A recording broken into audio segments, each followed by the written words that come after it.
खण्डमण्डलाकारं व्याप्तं येन चराचरं तत्पदं दर्शितं येन तस्मै श्रीगुरुवे नमः। गुरुर्ब्रह्मा गुरुर्विष्णु गुरुर्देवो महेश्वरा गुरुर्साक्षात् परं ब्रह्म तस्मै श्री गुरुवे नमः। तस्मै श्री गुरुवे नमः। भक्त भगति भगवंत गुरु चतुर नाम बपू एक, तिनके पद बंदन किए नासत विघ्न अनेक। बंदहु तुलसी के चरण जिनकीन्हो जग काज, कलि समुद्र बोलत लखऊँ प्रगटऊँ सप्त जहाज।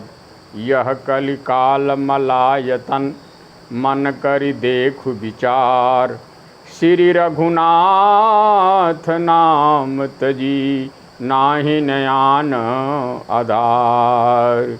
श्री राम जय जय राम, श्री राम जय जय राम, श्री राम जय जय राम, श्री राम जय जय राम।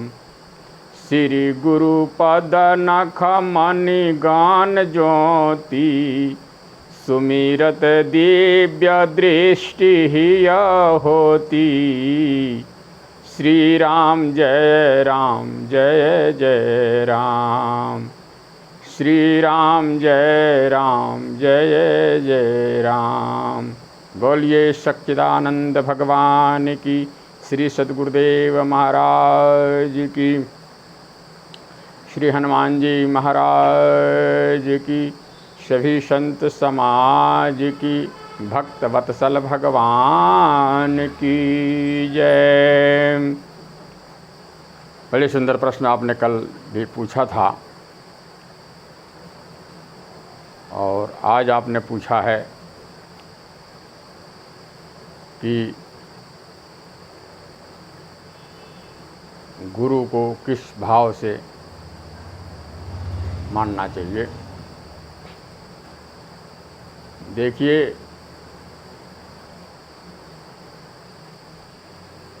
भाव अनुभव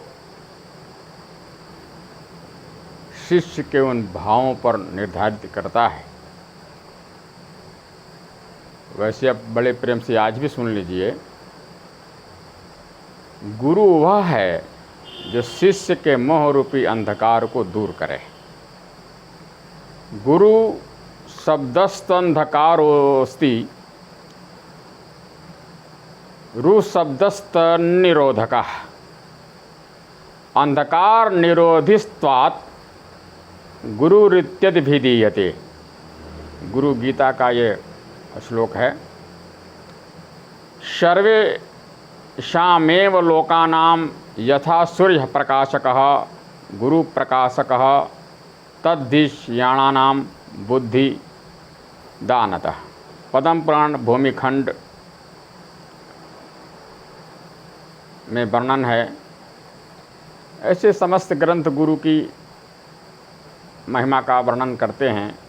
जैसे सूर्य संपूर्ण लोकों को प्रकाशित करते हैं, उसी प्रकार गुरु शिष्य को उत्तम बुद्धि देकर उनके अंतर जगत को प्रकाशित करते हैं।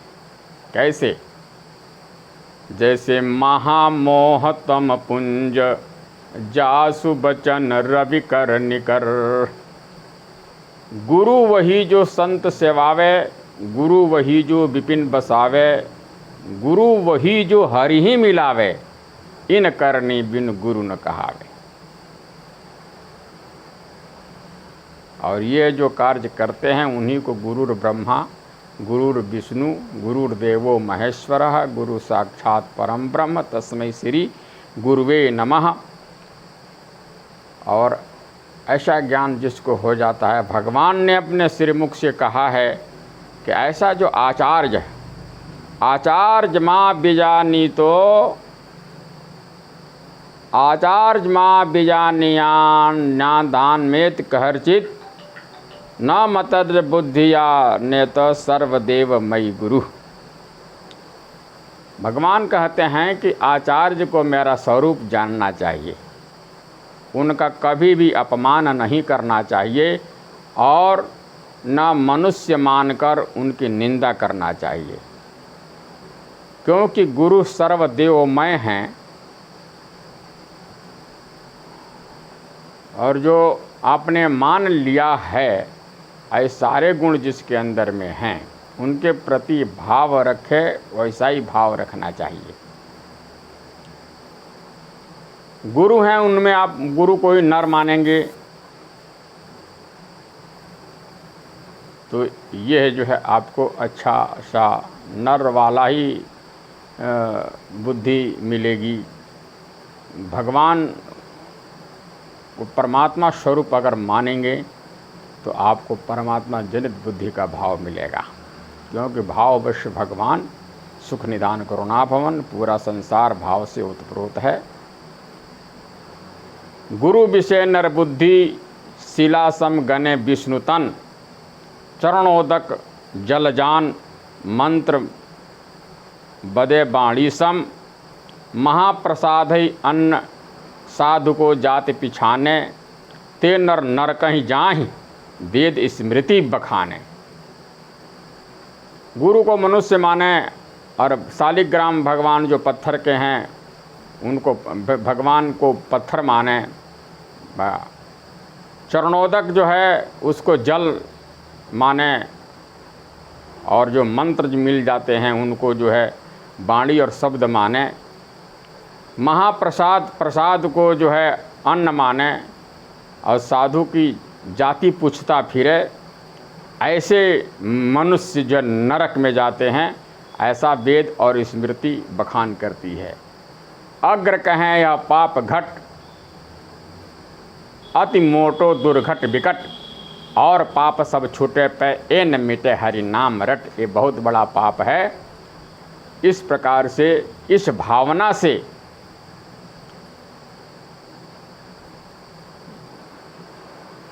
उस व्यक्ति को कुछ नहीं मिलता। गुरु विषय नर बुद्धि शिला सम गणे विष्णुतन चरणोदक जलजान मंत्र बदे बाणी सम महाप्रसाद अन्न साधु को जात पुछाने ते नर नर कहीं जाए वेद स्मृति बखाने।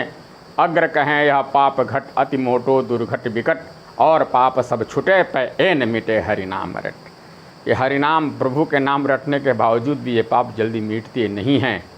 गुरु बिनु भव निधि तरई न कोई जो बिरंच शंकर सम होई। सबते अधिक गुरु ही जिय जानी सकल भाव से वहीं सन्मानी।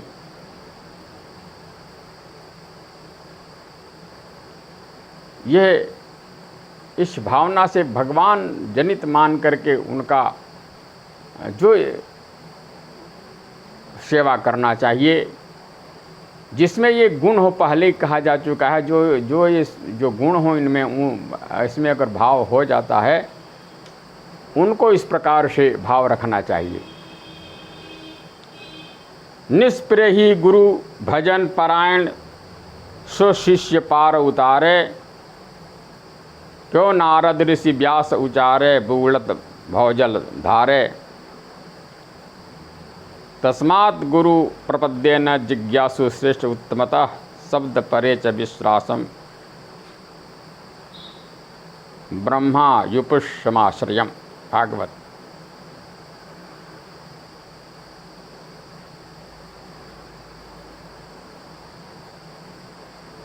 कल आपने सुना था कि सदा उनका चित्त जो है नित्य नवीन अपने स्वरूप की तरफ रहता हो, वही गुरु हैं। गुरु को ऐसा चाहिए शिष्य से कछु नहीं ले। शिष्य को ऐसा चाहिए गुरु कह सर्वस देय। गुरु निर्मोही चाहिए शिष्य न छाड़े प्रीति। स्वार्थ छाड़े हरि मिले यही भजन की रीत। गुरु निर्मोही चाहिए शिष्य न छाड़े नेह। दो ऐसे होई रहें एक प्राण द्वई देह।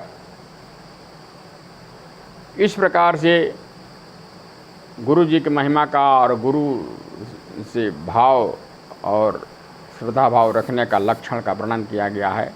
परंतु दूसरे तरफ जो है, दूसरे भावनाओं में जो संसार जनित जो गुरु जी यहाँ पर जो वर्तमान समयों में, कुछ पीछे के समयों में जो हो गए हैं, तो ऐसे गुरु कहलाने योग्य वे लोग नहीं हैं। जैसे वर्णन है कि गुरु जी लड़े मुकदमा अचेला जोते खेत। निस्दिन रहें प्रपंच महा हरिजन सो नहीं हेत। मतलब लड़ाई झगड़े में गुरु भी और चेला भी उनके धन के लिए गुरु को मार डालते हैं। मुकदमा बाजी चल रहा है। ऐसे गुरु शिष्य का कोई हेत नहीं है। गुरु जी जेल में है, शिष्य उसके लिए अनहरत पद्धति पर लगे हुए हैं।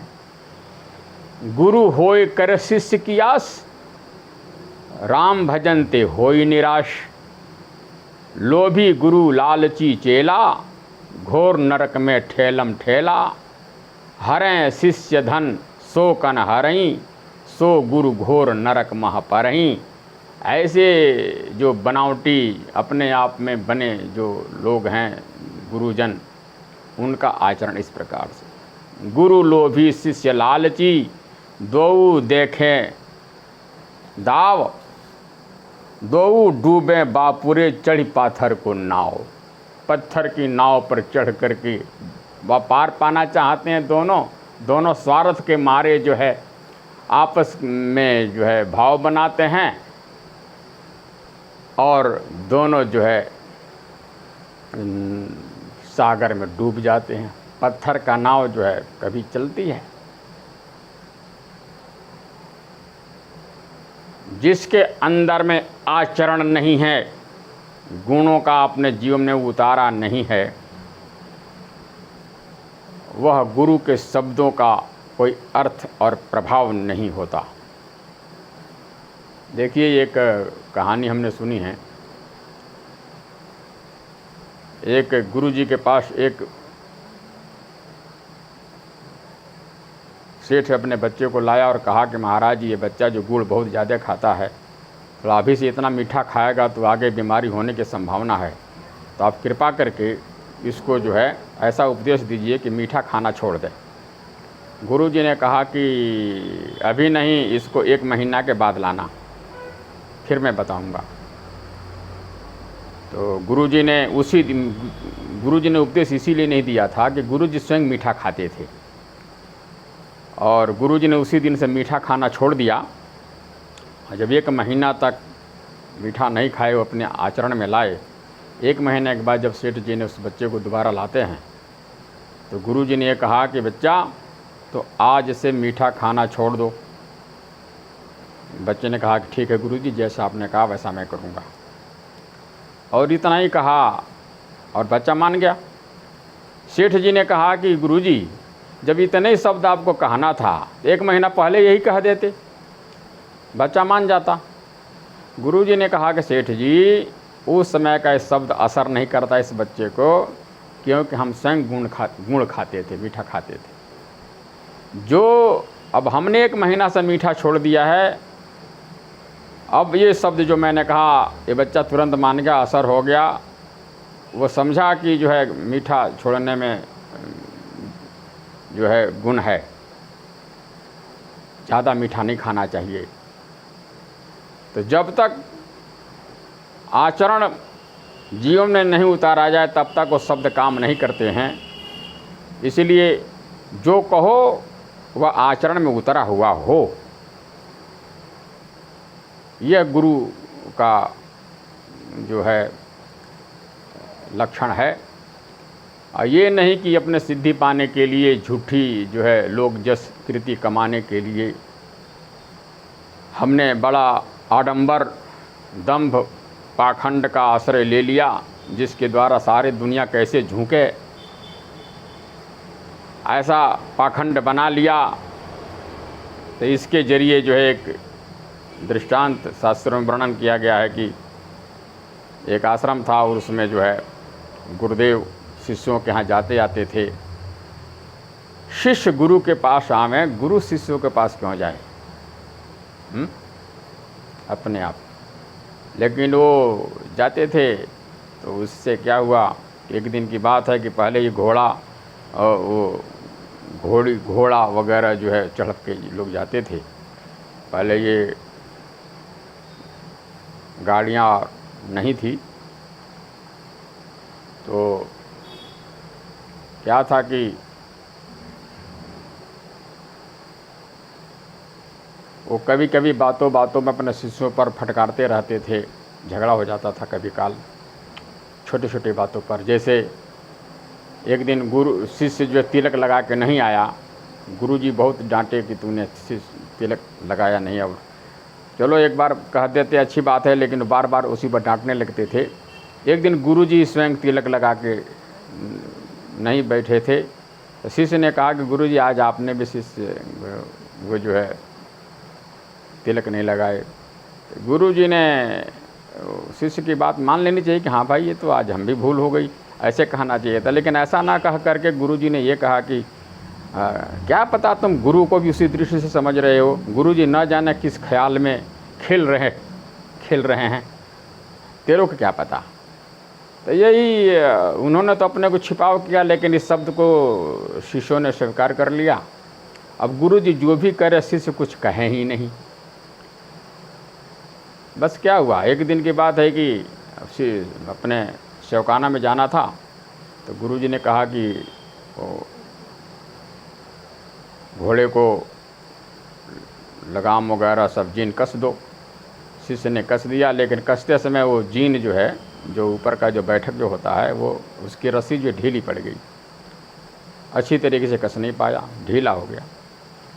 अब गुरुजी जैसे घोड़े पर बैठे, वो जीन ढीली होने के नाते वो सरक गए। गुरुजी जैसे सरक गए, गुरुजी ने कहा कि भाई ये रस्सी कर दो।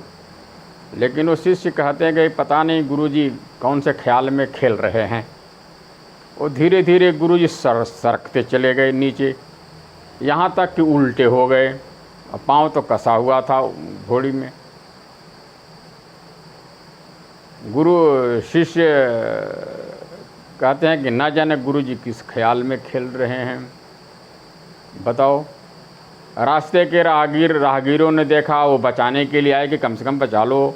वो शिष्य उनको सावधान करते हुए कहते हैं छूना नहीं गुरुजी को, पता नहीं हमारे गुरुजी किस ख्याल में खेल रहे हैं। लेकिन राहगीरों ने शिष्यों की बात ना मान करके और ज़बरदस्ती आकर के गुरुजी की सुरक्षा करते हैं और उनको उससे बचाते हैं। राहगीरों ने कहा कि ऐसा अर्थ ना लो, यहाँ बचाना बहुत ज़रूरी था। लेकिन शिष्य वही कार्य कर रहे थे। कहने का मतलब है कि अपने छोटी सी स्वार्थ की पूर्ति के लिए बिना मतलब का ढोंग करना और बताना, वो शिष्यों को ऐसा ही असर पड़ जाता है। तो ये गुरु के लक्षण नहीं हैं। और बनावटी लक्षण, बनावटी चीज़ें तो व्यक्ति को महान संकट में डाल ही देती है। इसीलिए संकट से उबारना हो तो अपने आप को लक्ष्य में उतरना चाहिए और वो गुण जो गुरुओं के हैं वो धारण करना चाहिए, तभी वो गुरु कहलाने योग्य होते हैं। अन्यथा तो अन्यथा ही है। बोलिए सच्चिदानंद भगवान की, श्री सद्गुरुदेव भगवान की।